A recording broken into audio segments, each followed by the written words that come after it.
Praise the Lord. അനുഗ്രഹിക്കപ്പെട്ട ഈ നല്ല പ്രഭാതത്തിനായി ഞാൻ നന്ദിയുള്ള ഹൃദയത്തോടെ കർത്താവിന് സ്തോത്രം ചെയ്യും. ദാനിയേൽ പ്രവചനം അതിന്റെ 6-ാം അധ്യായം അതിന്റെ 10-ാമത്തെ വാക്യം ഇങ്ങനെ പറയുന്നു: അങ്ങനെ ദാരിയാവേശ് രാജാവ് രേഖയും വിരോധന കൽപ്പയും എഴുതിച്ചു. എന്നാൽ രേഖ എഴുതിയിരിക്കുന്നു എന്ന് ദാനിയേൽ അറിഞ്ഞപ്പോൾ അവൻ വീട്ടിൽ ചെന്നു. അവന്റെ മാളിക മുറിയുടെ കിളിവാതിലിൽ ശിലേമിന് നേരെ തുറന്നിരുന്നു. താൻ മുമ്പ് ചെയ്തു വന്നതുപോലെ ദിവസവും 3 പ്രാവശ്യം മുട്ടുകുത്തി തന്റെ ദൈവത്തിന്റെ സന്നിധിയിൽ പ്രാർത്ഥന കഴിച്ചു പോന്നു. തനിക്കെതിരായി ദാനിയേലിനെതിരായിട്ട് രാജാവ് രേഖ എഴുതിയിരിക്കുന്നു എന്ന് കേട്ടപ്പോൾ ദാനിയേൽ ചെയ്തത് എന്താ?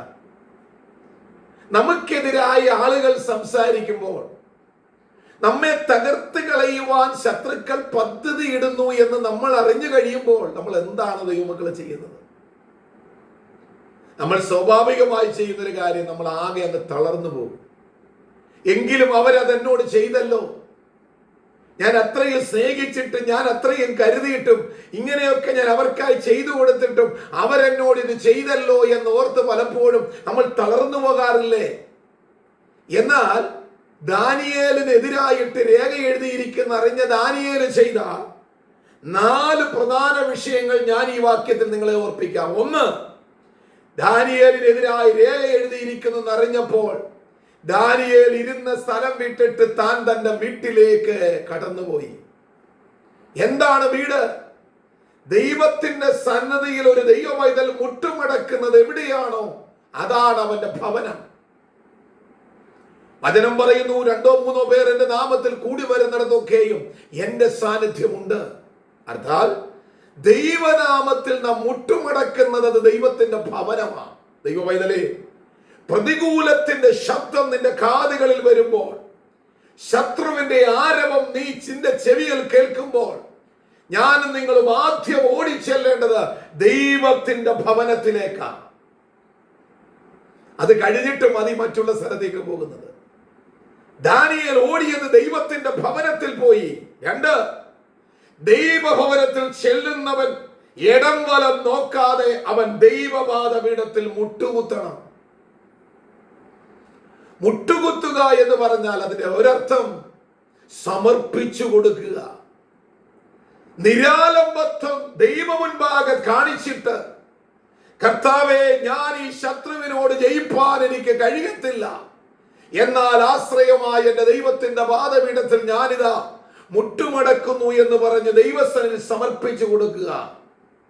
3, മുട്ടുമടക്കിയവൻ പ്രാർത്ഥിച്ചു തുടങ്ങണം. 1, ശത്രു നിനക്കെതിരായി പദ്ധതികൾ ഒരുക്കുന്നു എന്ന് കേൾക്കുമ്പോൾ, നിന്നെ മറ്റുള്ളവർ തള്ളിക്കളയുന്നു, നിന്നെ വേദനിപ്പിക്കുവാൻ പദ്ധതികൾ ഒരുക്കുന്നു, അർത്ഥം നിന്നെ മാറ്റി നിർത്തിയിരിക്കുന്നു എന്ന് കാണുമ്പോൾ ദൈവത്തിന്റെ ഭവനത്തിൽ ചെന്ന് മുട്ടുമടക്കി പ്രാർത്ഥിച്ച് 4, സ്തോത്രം ചെയ്തോണം. സ്തോത്രം എന്ന യാഗമർപ്പിക്കുന്നവൻ എന്നെ മഹത്വപ്പെടുത്തുന്നു.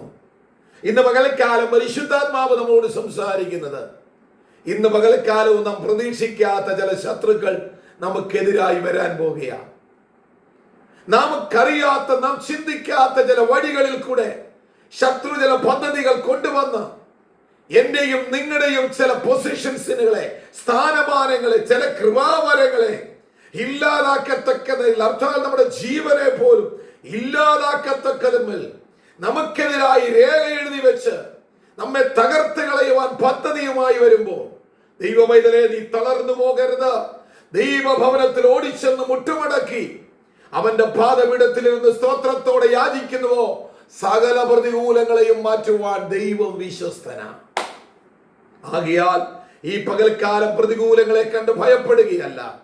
പ്രതികൂലങ്ങൾ മുൻപിൽ വരുമ്പോൾ മുട്ടുമടക്കി പ്രാർത്ഥിച്ച് സ്തോത്രം ചെയ്ത് നാം കണ്ണു തുറന്ന് നോക്കുമ്പോൾ നമ്മുടെ മുൻപിൽ ശത്രു ഒതുക്കിയ പ്രതികൂലങ്ങൾ മാറും. ആകയാൽ വിശ്വാസത്തോടെ ദൈവസനിൽ ഭവനത്തിൽ, ദൈവഭവനത്തിൽ ചെല്ലുക, മുട്ടുമടക്കുക, അതേ പ്രാർത്ഥിക്കുക, സ്തോത്രം ചെയ്യുക, പ്രതികൂലങ്ങൾ മാറും. രേഖ എഴുതുന്നവൻ എഴുതട്ടെ, നമ്മെ മാറ്റി നിർത്തുന്നവൻ മാറ്റി നിർത്തട്ടെ. നമ്മെ തള്ളിപ്പറയുന്നവർ തള്ളിപ്പറയട്ടെ. നമ്മെ വേണ്ട, മാറ്റി നിർത്താമെന്ന് പറയുന്നവരൊക്കെ പ്രവർത്തികൾ ആരംഭിക്കട്ടെ. പക്ഷെ ദൈവം അനുകൂലമെങ്കിൽ പ്രതികൂലമാരാണ്? ഇന്ന് പകൽക്കാലം ദൈവം നമ്മുടെ കൂടെയുണ്ട്. ഏത് മനുഷ്യർ നമുക്കെതിരായി പദ്ധതികൾ ഒരുക്കിയാലും, ആരൊക്കെ നമ്മെ ഇല്ലാതാക്കാൻ പദ്ധതിയിട്ടാലും ദൈവം നമ്മുടെ കൂടെയുണ്ട്. ദാനിയേലിനെ തകർത്ത് കളയുവാൻ കഴിയാതിരുന്നതിന്റെ ഏക കാരണം ദൈവം ദാനിയേലിന്റെ കൂടെ ഉണ്ടായിരുന്നു. ആകയാൽ ഇന്ന് പകൽക്കാലം നമ്മോട് കൂടെ ദൈവമുണ്ട്. വിശ്വസിക്കുക, പ്രാർത്ഥിക്കുക, സ്തോത്രം ചെയ്യുക. ദൈവത്തിന്റെ അത്ഭുതം കാണാം. ഈ വചനങ്ങളാൽ ദൈവം നമ്മെ ഓരോരുത്തരെയും അനുഗ്രഹിക്കുമാറാകട്ടെ.